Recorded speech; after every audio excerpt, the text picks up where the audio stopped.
Hello students. आज हम जो पुराना हमने टॉपिक शुरू अपना चल रहा था, हमारा ज्ञान एवं पाठ्यचर्या, उसी को कंटिन्यू करेंगे। तो पिछली क्लास में हमने पढ़ा था कि ज्ञान क्या होता है, ज्ञान का आधार क्या होता है। अब मैं आप लोगों से ये पूछना चाहूंगी कि आप लोगों ने ठीक से पढ़ा या नहीं पढ़ा कि ज्ञान का आधार क्या होता है। तो आप लोग मुझे कमेंट करके प्लीज बताइए कि ज्ञान का आधार क्या होता है। आगे हम कंटिन्यू करते हैं। ज्ञान का आधार क्या होता है ये मैं लास्ट में बताऊंगी। मैंने इसके बाद बताया था आपको कि आप जब क्वेश्चन अपनी बुक में आंसर शीट में दोगे तो उस आंसर देने के साथ साथ आपको किसी भी टॉपिक से रिलेटेड परिभाषाएं देनी है। 2 परिभाषाएं जरूर देनी है, चाहे आप इंग्लिश में कीजिएगा चाहे आप हिंदी में कीजिएगा। तो ये जो 2 परिभाषाएं ये काफी इंपॉर्टेंट है, वो मैंने यहाँ लिखी है आपके लिए। सबसे पहले आप लोगों ने देखा होगा, सुना भी होगा, नॉलेज इज पावर, ज्ञान ही शक्ति है। ये परिभाषा बहुत इंपॉर्टेंट है। ये किसने दी है? बेकन ने दी है। उसके बाद दूसरी जो परिभाषा है ये भी बहुत पूछी जाती है कि ज्ञान एक सर्वोच्च सद्गुण है। ये परिभाषा दी है सुकरात ने। ये भी इंपॉर्टेंट है। ज्ञान एक ऐसी शक्ति है जिसकी सहायता से कोई भी कार्य किया जाना संभव है। ऑब्वियसली ज्ञान यदि हमारे पास है तो हम किसी भी काम को करने की क्षमता रखते हैं। ये परिभाषाएं हैं। आप जो भी परिभाषाएं और अपनी तरफ से याद करना चाहें, जो भी आपको इजी लगे वो आप याद कर लीजिएगा। उसके बाद हम बात करते हैं ज्ञान की प्रकृति की, कि ज्ञान का नेचर क्या है। ज्ञान को 3 रूपों में बांटा गया है, 3 रूपों में देखा गया है। सबसे पहले ज्ञान को एक साधन के रूप में, दूसरा है ज्ञान एक साध्य के रूप में, और तीसरा है ज्ञान एक संज्ञानात्मक प्रक्रिया के रूप में। बात हम यहाँ करेंगे कि साधन और साध्य क्या है। ज्ञान एक साधन के रूप में, यानी कि नॉलेज एज अ मीन्स, ज्ञान एक साधन के रूप, साध्य के रूप में नॉलेज एज अ डूएबल, या साध्य आप जिसे कह सकते हो कि ज्ञान एक लक्ष्य के रूप में, ज्ञान एक संज्ञानात्मक प्रक्रिया के रूप में, यानी कि कॉग्निटिव प्रोसेस के रूप में। एक उदाहरण दूंगी, बहुत सिंपल सा दूंगी, कि आप कोई भी काम जब आप करते हो तब आपको वहां पर किस तरीके से ज्ञान की प्राप्ति होती है। ठीक है, मैंने आपको बताया ज्ञान की प्रकृति साधन, साध्य और संज्ञानात्मक प्रक्रिया के रूप में। मान लीजिए आपको किसी अननोन जगह पर जाना, ठीक है, तो अननोन जगह पर जाने के लिए सबसे पहले आप क्या करोगे कि वहां आप अपने लक्ष्य को ढूंढोगे, है ना, कि मुझे इस कॉलेज में जाना है। अब इस कॉलेज में जाने के लिए मुझे कौन कौन से जो साधन है, कौन कौन से मोड है साधन के, वो मुझे यूज करने पड़ेंगे, कितने पैसों में, कहाँ वो मुझे छोड़ेगा, फिर कहाँ से मुझे दूसरा बस या ऑटो पकड़ना है, किस किस रास्ते से मुझे जाना है। सबसे पहले आप क्या सुनिश्चित करते हो? साध्य, यानी कि अपना लक्ष्य। और उसके बाद लक्ष्य जब आपको मिल जाता है तब आप क्या ढूंढते हो? साधन। और साधन के बाद लास्ट में आपके अंदर संज्ञानात्मक प्रक्रियाएं होती हैं, कॉग्निटिव डेवलपमेंट होता है, जिससे कि आपको ज्ञान की प्राप्ति होती है। आप किसी जगह पर जाना चाहते हो, आप किसी कॉलेज में जाना चाहते हो, आपने सर्च किया गूगल पर और वो कॉलेज आपको मिल गया कि ये वाला कॉलेज इस जगह पर है। अब उस जगह के लिए सोर्स ऑफ मीन्स क्या है, मतलब आप वहां पर किस तरीके से जा पाओगे, यातायात के कौन से साधन आपको सूटेबल रहेंगे। तब आप क्या करेंगे कि आप उसको सर्च करोगे, ठीक है, सर्च करोगे, या मान लीजिए आप सीधे आ गए वहां पर, मार्केट में आ गए और फिर वहां से बाहर निकल के आपने एक ऑटो किया, फिर ऑटो वाले से पूछा कि भाई हमको वहां जाना है, आप बताओ आप कि किस तरीके से हम जाएंगे। तो उसने बताया कि भैया आप वहां चले जाओ, वहां से दूसरा ऑटो पकड़ लेना, फिर तीसरा पकड़ लेना। इस तरीके से आप क्या होगा, अपने साध्य तक, अपने लक्ष्य तक पहुंच जाएंगे। अब लास्ट में क्या होगा? लास्ट में जब आप वहां तक पहुंच जाओगे तब आप महसूस करोगे, अनुभव करोगे कि आपके अंदर जो संज्ञानात्मक प्रक्रियाएं होंगी, कॉग्निटिव जो डेवलपमेंट हुआ, कि मुझे इस जगह से इस कॉलेज में जाने में क्या क्या परेशानियां हुई, किस किस रास्ते से मैं गुजरा, कौन कौन से ऑटो से मैंने पकड़ा, कहाँ कहाँ से मैंने ऑटो पकड़ा, तो मैं कितने मिनट में वहां पहुंचा, कितना मुझे टाइम लगा। ये सारी जो कॉग्निटिव प्रोसेस है, ये सारी जो प्रक्रियाएं हैं, ये मिलके आपकी क्या करेंगी? ज्ञान की वृद्धि करेंगी, ये आपको ज्ञान देंगी। तो साधन, साध्य और संज्ञानात्मक प्रक्रिया के रूप में ज्ञान की प्रकृति को यहाँ पर हम परिभाषित करेंगे। अब हम अगर बात करें साध्य, तो देखिए कि जब हम अपने लक्ष्य की प्राप्ति करते हैं तो बहुत सारी प्राप्ति करने के लिए हमको तैयारी भी करनी पड़ती है, एग्जामिनेशन की तैयारी करनी पड़ती है, किसी उद्देश्य को देखना पड़ता है, उसकी तैयारी करनी पड़ती है। तो ये हो गया हमारा साध्य कि हम साध्य को किस प्रकार से प्राप्त करेंगे। नेक्स्ट आ गया हमारा साधन। तो साधन में किसी भी मतलब ज्ञान को हम किस रूप में यूज कर सकते हैं। जैसे मान लीजिए मैं आपको बताऊं कि आप सभी लोगों ने थॉर्नडाइक की जो थ्योरी है वो तो पढ़ी होगी, लर्निंग थ्योरी। थॉर्नडाइक की जो लर्निंग थ्योरी है उसको हमने समझ लिया, पढ़ लिया, समझ लिया। समझने के बाद हम उसको जब व्यवहारिक रूप में यूज करेंगे तब हमने उस ज्ञान को जो थॉर्नडाइक की थ्योरी से हमको मिला था उस ज्ञान को हमने साधन के रूप में यूज किया। ये प्रकृति की ज्ञान थी। उस ज्ञान को हम कहाँ यूज करेंगे? अपने क्लासरूम में एज ए टीचर या as a guardian, as a parent हम अपने बच्चों पर यूज करेंगे। तब हमको वो जो थॉर्नडाइक की थ्योरी है उसको व्यवहारिक रूप में हमने उसको यूज कर लिया। ये हो गया, ये हो गया। अब उसके बाद है ज्ञान एक संज्ञानात्मक प्रक्रिया है। संज्ञानात्मक में क्या होगा? इसमें भी 3 प्रोसेस चलते हैं। सबसे पहला है आपकी अनुभूति करना, यानी कि अनुभव करना। उसके बाद दूसरा है तार्किकता के रूप में, तार्किकता के क्रम में उसको व्यवस्थित करना अपनी अनुभूति को। और तीसरा है उसको परिभाषित करना। अनुभव हमने सब कुछ कर लिया, लेकिन अगर हम उस अनुभव को अपने दिमाग में एक कॉन्सेप्ट बना के नहीं रखेंगे तो वहां पर हमारा वो ज्ञान बेकार है। तो जब हमारा वो कॉन्सेप्ट बन जाता है इट मीन्स कि हमारा कॉग्निटिव डेवलपमेंट होता है, यानी कि हमारा संज्ञानात्मक विकास होता है। तो यही ज्ञान की प्रक्रिया होती है कि संज्ञानात्मक विकास उसमें धीरे धीरे होता है। यहाँ पर अब हम बात करें, हमने परिभाषा देखी, प्रकृति देखी। अब हम कुछ जो पॉइंट्स हैं, ज्ञान की विशेषताएं भी पूछ ली जाती हैं कि ज्ञान की विशेषताएं क्या है। तो उसके लिए हम कहेंगे कि ज्ञान एक प्रगतिशील क्रिया है। प्रगतिशील मतलब कि वो समय के अनुसार गतिशील होती ही रहती है। ऐसा नहीं है कि हमने एक बार जो ज्ञान प्राप्त कर लिया बस वहीं पर हम रुक जाएंगे, ऐसा नहीं है। बल्कि जैसे जैसे हम बड़े होते आते हैं, ग्रो करते जाते हैं या लोगों के टच में आते जाते हैं, वैसे वैसे ज्ञान की वृद्धि हमारे अंदर होती चली जाती है। एक बहुत सिंपल सा उदाहरण है कि मैं अगर आपसे ये कहूँ कि यहाँ पर यूपी के जो मिनिस्टर हैं, जो मुख्यमंत्री हैं, वो कौन है?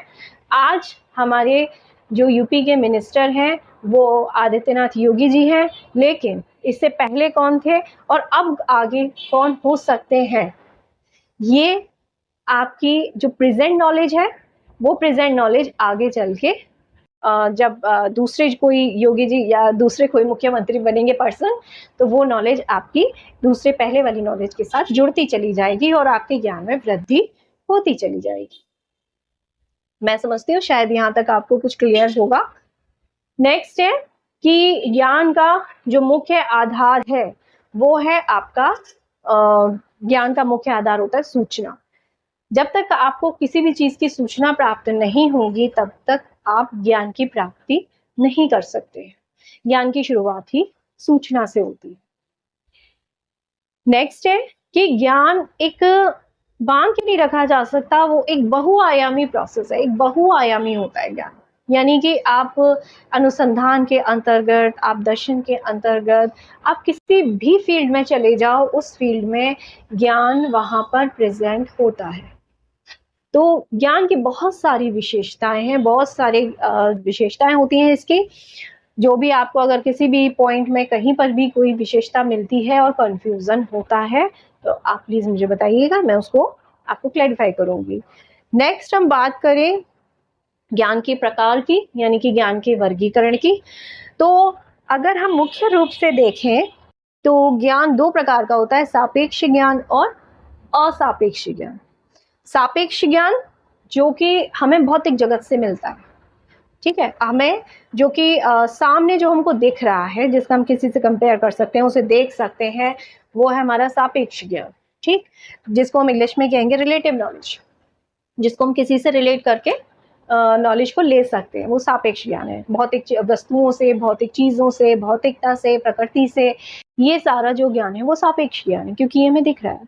दूसरा हो गया असापेक्ष ज्ञान, यानी कि एब्सोल्यूट नॉलेज, जो कि हमको दिखती नहीं है, जैसे हमारे अंतर्मन का ज्ञान, जैसे हमारे आध्यात्म का ज्ञान, जैसे हमारा आत्मज्ञान, ये सभी इस प्रकार के जो ज्ञान है वो असापेक्ष ज्ञान के अंतर्गत आते हैं। इसके अलावा प्राकृतिक ज्ञान भी है, जो कि हमको नेचुरली धीरे धीरे होता चला जाता है। जब हम पैदा होते हैं ना, और पैदा होने के बाद जैसे जैसे हम बढ़ते चले जाते हैं, तो नेचुरली कुछ चीज़ें हमारे अंदर डेवलप हो जाती है। कॉग्निटिव डेवलपमेंट नेचुरली हमारा उन चीज़ों के प्रति होता चला जाता है। दूसरा है व्यवहारिक ज्ञान, कि जब हम अपने समाज में जाते हैं, तब हम लोगों से मिलते हैं, लोगों से बातें करते हैं, लोगों से फ्रेंडशिप करते हैं। इस चीज़ की हमें कोई नॉलेज तो नहीं देता, लेकिन ये चीज़ें हमें अपने आप से आ जाती हैं। हमें किससे की दोस्ती करनी चाहिए, कहते हैं ना कि हम जैसे होते हैं वैसे ही हमारे दोस्त बनते हैं। तो किससे हमें दोस्ती करनी है, कौन हमारे लिए सूटेबल है, या कभी कभी दोस्ती में हमें धोखा भी मिलता है, तो वो सारी चीज़ें हमारी व्यवहारिक ज्ञान के अंतर्गत आ जाती हैं। इसका एक उदाहरण आप ये भी दे सकते हो, जो थॉर्नडाइक का मैंने आपको दिया था, कि हमने एक ज्ञान को सीख लिया, किसी भी ज्ञान को, लेकिन हम उसका यूज कहाँ करेंगे, क्लासरूम में करेंगे। नेक्स्ट है सैद्धांतिक ज्ञान। जैसे हमने साइंस में या किसी भी चीज़ में हम सिद्धांतों को पढ़ते हैं, हम अपने नियमों को पढ़ते हैं, उन नियमों को हमें कहाँ कैसे प्रयोग करना है, उन नियमों को हमें अपनी लाइफ में कैसे प्रयोग करना है, वो हो गया हमारा सैद्धांतिक ज्ञान। एक है हमारा संवेदनात्मक ज्ञान, इमोशनल एम्पेरिकल ज्ञान। संवेदनात्मक यानी कि जो हमारा आपस में हमारे जो रिश्ते होते हैं उनसे जो जुड़ा हुआ हमारा ज्ञान है, कि हमें किसके साथ किस प्रकार का व्यवहार करना है, हमें किसके साथ किस तरीके से जुड़ना है, इमोशनली किस तरीके से अटैच होना है, ये हमारा संवेदनात्मक ज्ञान हो गया। केवल यहाँ रिलेशन की बात नहीं है, बल्कि ह्यूमैनिटी होती है, एक जानवरों के साथ हम किस तरीके से जुड़ते हैं, उनको किस चीज़ की नीड है, ये सारी चीज़ें हमें कौन बताता है, हमारा संवेदनात्मक ज्ञान। अगर हम ज्ञान की बात करें, ज्ञान के प्रकारों में हम वर्गीकरण में जाएं, क्लासिफिकेशन में जाएं, तो यहाँ पर ज्ञान को हम 3 भागों में बांट सकते हैं, 3 रूपों में बांट सकते हैं। पहला तो है शंकराचार्य जी के द्वारा ज्ञान। तो शंकराचार्य जी ने 2 प्रकार का ज्ञान बताया है, परा ज्ञान और अपरा ज्ञान। परा ज्ञान जो कि हमारा आध्यात्म से जुड़ा हुआ है, जो कि हमारा आध्यात्मिक ज्ञान है, जो हमें वेदों से मिलता है, उपनिषद से मिलता है, जो हमारे ग्रंथों से मिलता है, वो है हमारा परा ज्ञान। यहाँ अपरा ज्ञान हम कहें, ये ज्ञान हमारा हमें भौतिक जगत से जोड़कर मिलता है। भौतिक जगत से जुड़कर हम जो अनुभव की प्राप्ति करते हैं, जो हम अंत्य क्रियाओं के द्वारा, जो हम व्यवहारिक अनुभवों के द्वारा जो ज्ञान की हम प्राप्ति करते हैं, वो हमारा अपरा ज्ञान कहलाता है। अगर हम बात करें जैन दर्शन की, तो जैन धर्म ने भी 3 प्रकार के ज्ञान के बारे में बताया है, मति ज्ञान, श्रुति ज्ञान और अवधि ज्ञान। मति ज्ञान ऐसा ज्ञान जो कि हमें इंद्रियों से मिलता है, जो कि एक कहेंगे कि हम प्रारंभिक ज्ञान है, जो कि हमें इंद्रियों के द्वारा मिल रहा है। श्रुति ज्ञान जो कि हमारा अनुभव से मिल रहा है, सुनकर, जिसको हम सुन रहे हैं और सुन के हम उस चीज़ को अनुभव कर रहे हैं, तो वो ज्ञान हो गया हमारा श्रुति ज्ञान। तीसरा है हमारा अवधि ज्ञान। अवधि ज्ञान वो ज्ञान है जो कि धीरे धीरे धीरे धीरे धीरे धीरे हमारा अंत्य क्रियाओं के द्वारा, लोगों के इससे अंत्य क्रियाओं के द्वारा वो ज्ञान हमारा बढ़ता चला जाता है और हमें प्राप्त होता चला जाता है। उसको हम कहेंगे अवधि ज्ञान। मतलब कि उस ज्ञान को प्राप्त करने में हमें टाइम लगता है। नेक्स्ट हम कांट की बात करें, तो कांट ने ज्ञान को 2 रूपों में बांट दिया गया है। एक को हम बोलेंगे प्रागनुभाविक ज्ञान, प्रागनुभाविक ज्ञान जिसको हम कहेंगे प्रायोरी नॉलेज, ठीक है। और दूसरा हो गया आपका अनुभाविक ज्ञान, ठीक है, जिसको हम कहेंगे पोस्ट प्रायोरी नॉलेज।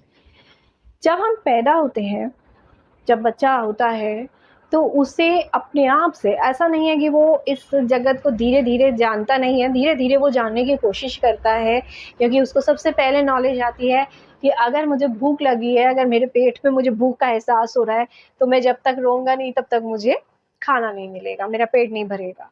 तो ये भी तो एक ज्ञान ही है, अनुभव से।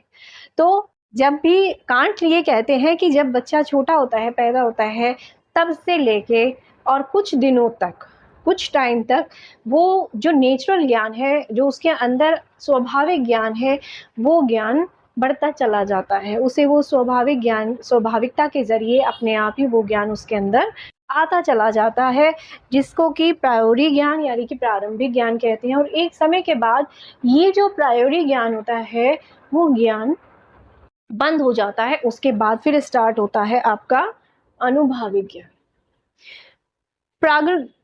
जो प्रायोरी ज्ञान है उसको मैकडूगल ने स्वाभाविक ज्ञान भी कहा है, यानी कि नेचुरल नॉलेज भी कहा है। याद रखिएगा, इससे पूछ भी सकते हैं। नेक्स्ट है, उन्होंने बोला अनुभाविक ज्ञान, कि जब बच्चा पैदा होता है उस समय उसको प्रागनुभिक भाविक ज्ञान होता है, प्रायोरी ज्ञान होता है, जो कि अपने आप ही होता है। और फिर उसके बाद जब वो लोगों से इंटरेक्शन करता है, अपने घर वालों से इंटरेक्शन करता है, धीरे धीरे अपने फ्रेंड से इंटरेक्शन करता है, समाज से इंटरेक्शन करता है, उससे जो अनुभव की प्राप्ति होती है, उन अनुभवों के द्वारा उसे इस ज्ञान की प्राप्ति होती है। और ये ज्ञान रुकता नहीं है, बल्कि ये ज्ञान चलता ही चला जाता है लाइफ टाइम। अगर हम यहाँ पर ये बात, इसके अलावा बात करें कि ज्ञान की प्राप्ति के साधनों के आधार पर ज्ञान का वर्गीकरण अगर हम कहें, तो यहाँ पर हम बात करेंगे 3 तरीके का ज्ञान होता है। पहला हो गया आपका इंद्रिय जनित, यानी कि सेंसरी ऑर्गन से जो ज्ञान आपको प्राप्त होगा। दूसरा हो गया आपका अनुभाविक, यानी कि आपके जो अनुभव से, यानी कि एक्सपेरिमेंट से जो आपको ज्ञान की प्राप्ति होगी। तीसरा है आपका चिंतन जनित, मतलब जहाँ पर आपने चिंतन किया, तर्क किया और उसके बाद आपको जो ज्ञान की प्राप्ति हुई। तो ज्ञान की प्राप्ति के आधार पर अगर हम बात करें तो 3 भागों में हम ज्ञान को बांट सकते हैं। ठीक है, तो यहाँ पर हमारे ज्ञान का वर्गीकरण खत्म हुआ। और मैंने आपसे कहा था कि लास्ट में मैं आपको बताऊंगी कि ज्ञान का जो मुख्य आधार है वो क्या है। तो ज्ञान का मुख्य आधार है सूचना। ठीक है, नेक्स्ट सेशन में हम बात करेंगे ज्ञान के स्रोत कौन कौन से, सोर्सेस कौन कौन से। ठीक है, और सूचना और ज्ञान में अंतर क्या है। अगर आपको मेरी वीडियो पसंद आ रही हो, पसंद आई है, तो प्लीज आप उसको लाइक कीजिएगा। और यदि कोई भी डाउट आपको हो तो टाइम लैप्स के जरिए आप मुझे कमेंट करके इस वीडियो में पूछ लीजिएगा। Thank you.